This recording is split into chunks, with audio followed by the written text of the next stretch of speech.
Hide your kids, hide your wife. We've got a whole slew of scary monsters to show off today. I specifically mentioned kids and wives for a good reason too, not just for the meme. It seems that a great deal of creatures hailing from Filipino mythology love to eat unborn babies and steal kids away. They say you can learn a lot about a culture based on general fears, so here we go. We'll delve into some myths, legends, and killer beasts from the Philippines. Just be careful around anyone smoking a cigar, alright? You'll understand why in a moment. Hello horror heads and welcome back to the scariest channel on YouTube, Top 5 Scary Videos. I'm your horror host, Keegan Hughes, and today we're going to be taking a look at the top 5 scary monsters from the Philippines. 5 doesn't do the sheer volume of monsters justice, but it's all we have time for today. Before we get started, make sure to give this video a big thumbs up and subscribe for more southeastern spookiness. Wicked, let's begin. Coming in at number 5, we've got white ladies. We'll start with one of the more benign creatures. Unlike a lot of monsters on this list, these freakish beings don't actively try to hurt people. Crazy, right? They're just more waifish ghosts looking for revenge. They're not too good at getting that revenge, unfortunately. Like most ghosts, they stick around in the afterlife because of some deep unhappiness in their full life. Usually that deep unhappiness is related to their unfair and violent deaths. White ladies are often victims of assault, murder, kidnappings, failed holdups, etc. So they come back and roam around, hoping to haunt whoever caused them such pain.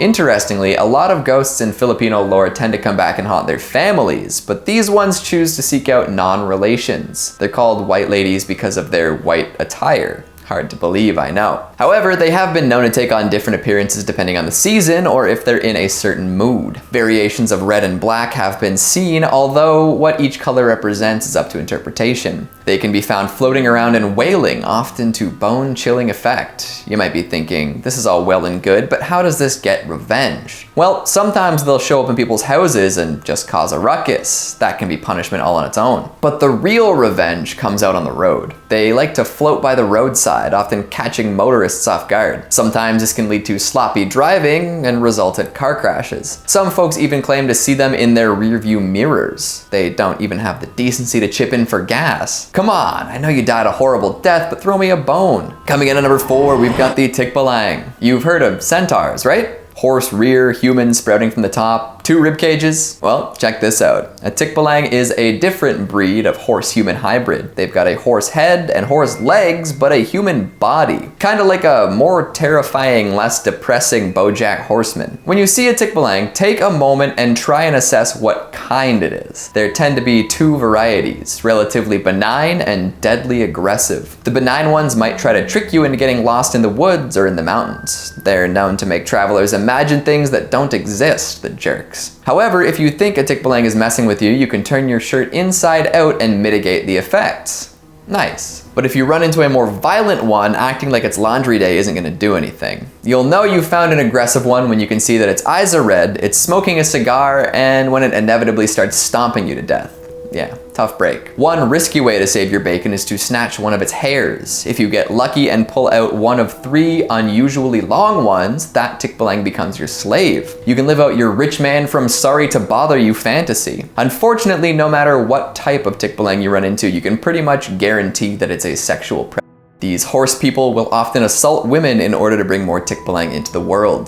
Yikes. All in all, you probably want to avoid these at all costs. Coming in at number 3, we've got the Capri. Another cigar-smoking Filipino legend, although these hairy beasts are less likely to kill or impregnate you. Thank goodness, right? Capri are the legendary giant creatures that love to hang out in the treetops. For whatever reason, they're always smoking huge cigars that never go out. Plus, they love to scare children. In fact, they tend to laugh their asses off after freaking tiny humans out. You know what? I think I can relate to the Capri. Just chilling out in the shade, blasting stogies, and scaring kids. That's the life. The more I think about it, the nicer they seem. If you manage to find their magical white stone and return it to them, they might even grant you a wish. To be honest, they're pretty friendly. Still though, giants living up in the trees can be pretty freaky, especially if you're unfamiliar with the lore. Imagine catching a glimpse of that huge beast moving about in the treetops. Might give those with weaker constitutions a heart attack, or paranoia. Folks say that if you ever notice a tree swaying but there's no breeze, you're likely in the presence of one. Just keep strolling along and everything will be alright. Another sure sign is some faint smoke above the trees, likely produced by its cigar. However, simply assuming that it's a magical beast and not a forest fire is a foolish thing to do. Follow up on the smoke, folks. Coming in at number 2, we've got the Tianak. This thing reminds me of the devil baby from It's Alive. Check this out. A Tianak is said to come from babies who died without being baptized. A demon takes over and uses the baby's body to wreak havoc. Alternate origins are the offspring of a woman and a demon, which would likely produce similar results, and aborted fetuses who come back to seek revenge on their mothers. Wow. What does that say about fears in the Philippines? These demonic infants love to kill and maim and eat people. They usually disguise themselves as normal little babies and lure people in with their deceptive innocence. Some will hang out somewhere obvious and cry out, waiting for a good Samaritan to come and check on them. As soon as the unsuspecting baby helper gets too close, they transform and devour their prey, and then it's back to baby mode, awaiting its next meal. Another strategy the Tianak likes to employ is to camp out in the woods somewhere and start crying out. Anyone who hears a baby crying alone in the woods is gonna try and help them, right? Well, maybe not anymore, what with Siren Head gaining popularity and crying babies being used in scary movies. But in the legends concerning this demonic baby, folks tend to try and help lost babies. Usually, they're the ones who end up getting lost though. The Tianak continues crying, leading the would-be rescuer in circles indefinitely. Eventually, they get so lost that they can't find their own way back home. The poor schmucks just wanted to help a baby, but instead starve in the woods. Either that or they do find the baby and then get demolished by a demon. Not exactly the way they saw that going. And finally, at number 1, we've got the Azwang. There are plenty of different kinds of Azwang, but they're best known as being a sort of vampire witch hybrid, a ghoul, if you will. During the day, it'll look no different than anyone else. They take on the form of a regular person, but when night settles in, they transform into monsters hungry for human flesh. Sometimes they break into people's homes and drink their blood. Other times, they sneak into funeral homes and steal corpses. And of course, they really love to eat human fetuses. Yikes. Some folks believe that they're more likely to be female than male and tend to take up butchery as a career. So if you live near a female meat seller, watch your back. You might just end up on the chopping block. Sometimes they might trick their prey into biting them, turning that person into a brand new Azwang. Don't be fooled into thinking that you're just looking out for humanoid monsters either. They can transform into all types of different animals, most commonly black boars and dogs. In fact, this legend is so prevalent that some people will patrol the front of pregnant women's houses and walk ahead of them to ward off stray animals. There's one particular type of Azwang that I find fascinating too. It's known as the manananggal. These are typically beautiful women adorned with leathery bat wings. At night, their torsos detach from their legs and fly about looking for pregnant women. While the upper half flies around in search of fetuses, the legs remain on the ground, walking around. The only way to stop one of these monsters is to find their legs and salt the wound to prevent the top half from reattaching. If you manage to do this, the manananggal won't be able to transform back into its human form during the day. Holy smokes, how's that for a list of monsters? Lots of baby eaters and babies, and cigars too. They always told me smoking kills, but I didn't think it was gonna be like this. What did you think of the list? Had you heard of any of these before? What country has the scariest monsters? Make sure you let me know down in the comments. Speaking of comments, let's take a look at some of your more vivacious ones from the top 5 scary monster horror movies that changed all the rules, part 3. Justin Compton says, just like Die Hard, Gremlins is a Christmas movie. Justin, are you by any chance an uncle? While I agree with your assessment, that's just a very uncle thing to say. Forced Feedback Classic Game Reviews says the Aliens vs. Predator crossover actually started in comic books in the mid-90s, inspired by the cameo appearance of a xenomorph head in the trophy collection at the end of the second Predator movie. No kidding.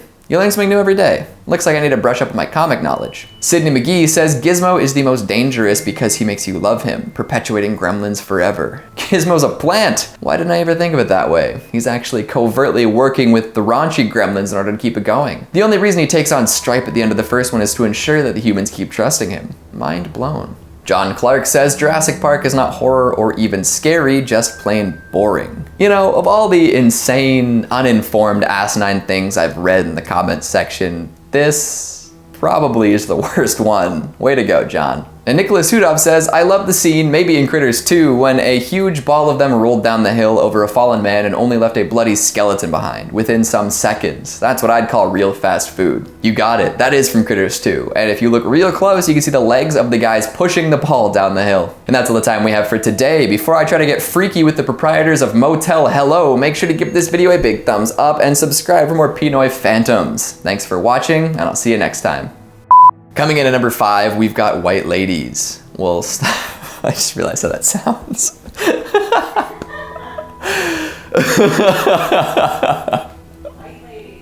White Ladies, unbelievable. I'm so scared of you, Emma, I gotta be honest. just keep strolling along. Usually they're the ones who get up. Had you heard of these any? Hey, no kidding. You learn something new every day. Why am I speaking like this?